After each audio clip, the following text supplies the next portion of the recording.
Hello বন্ধুরা, কেমন আছো তোমরা সবাই? আশা করছি ভালো আছো। আমি অনেক ভালো আছি। এটা হলো শ্রাবণ মাসের প্রথম সোমবার পুজো দিতে গিয়েছিলাম, সেদিনের ভিডিও। আপলোড করতে একটু দেরি হয়ে গেল। আমি তো শুরু থেকে ভিডিওটা স্টার্ট করিনি, কিন্তু ও যে কখন ভিডিওটা স্টার্ট করেছে আমি নিজেও বুঝতে পারিনি। তবে যাই হোক, বেশ ভালোই হলো। এই দেখো, আমরা পুজো দিতে বেরিয়ে গেছি, আর আমরা একটু দেরি করেই বেরোলাম, যেহেতু শ্রাবণ মাসের প্রথম সোমবার অনেকটা ভিড় হবে সেই কারণে।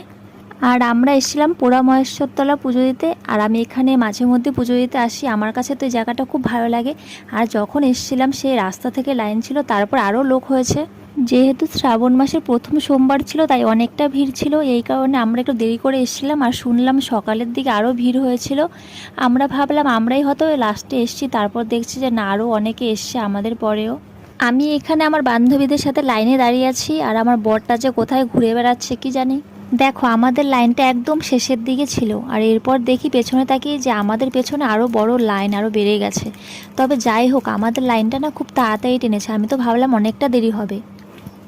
অবশেষে পুজো দেওয়া হয়ে গেছে। এখন মন্দিরের বাইরে এসে ধূপকাঠি মোমবাতি জ্বালিয়ে দিলাম।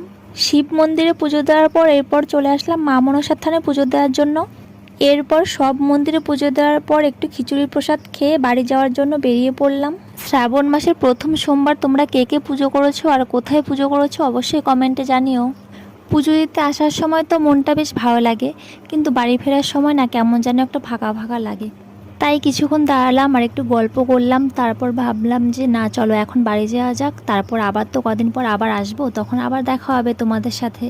আর এর আগের ভিডিওতে তোমরা অনেকেই দেখেছো, আমি বলেছিলাম যে শ্রাবণ মাসে দ্বিতীয় সোমবার পুজো দিতে যাব, কিন্তু আর যাওয়া হলো না।